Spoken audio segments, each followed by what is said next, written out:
Hi hello. എല്ലാവർക്കും relationship ഇഷ്ടമുള്ള കാര്യമല്ലേ?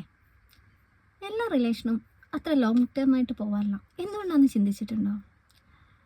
എല്ലാ റിലേഷനും മുന്നോട്ട് പോകണമെങ്കിൽ നമ്മൾ അവർക്ക് ഒരു ക്യൂരിയോസിറ്റി മെയിൻറ്റെയിൻ ചെയ്യണം. എപ്പോഴും നമ്മൾ എല്ലാം ഓപ്പൺ ആവരുത്. ലൈഫിൽ പുതിയത് എപ്പോഴും ഉണ്ടായിക്കൊണ്ടേയിരിക്കണം.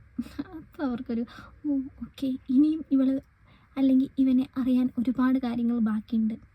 പിന്നെ കുറച്ച് കുഞ്ഞു സർപ്രൈസൊക്കെ നല്ലതാട്ടോ. പക്ഷേ ഇത് മാത്രം മതിയോ ഹോൾഡ് ചെയ്യാൻ?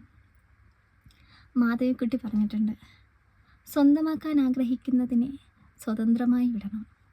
തിരിച്ചു വന്നാൽ അത് നമ്മളുടേത്, അല്ലെങ്കിൽ മറ്റാരുടേത്. പലപ്പോഴും നമ്മൾ ഈ ഓവർ കെയറും ഓവർ സ്നേഹമൊക്കെ കൊണ്ട് പാർട്ട്നേഴ്സിനെ വീർപ്പുണ്ടിക്കാറില്ലേ? അത് ഈ ഒറ്റ റീസൺ കണ്ട് തന്നെ അവർ നമ്മളിൽ നിന്ന് ഒരുപാട് അകന്നു പോകാൻ ശ്രമിക്കും. നമ്മൾ റിലേഷൻ എങ്ങനെ ഹോൾഡ് ചെയ്യണമെന്നറിയോ? കയ്യിൽ ഈ മണൽത്തരികളില്ലേ, അത് ഹോൾഡ് ചെയ്യുന്ന പോലെ ഹോൾഡ് ചെയ്യണം.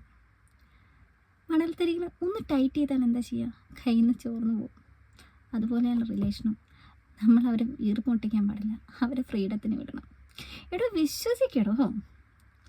നിങ്ങൾ പാർട്ട്ണറെ വിശ്വസിക്കുക, നിങ്ങളെ വിശ്വസിക്കുക, നിങ്ങളെ റിലേഷനെ വിശ്വസിക്കുക. നിങ്ങളുടെ ആണെങ്കിൽ അത് എന്തായാലും തിരിച്ചു വരുമോ? നിങ്ങൾക്ക് എന്താ തോന്നുന്നത്? കമൻറ്റ് ചെയ്യും.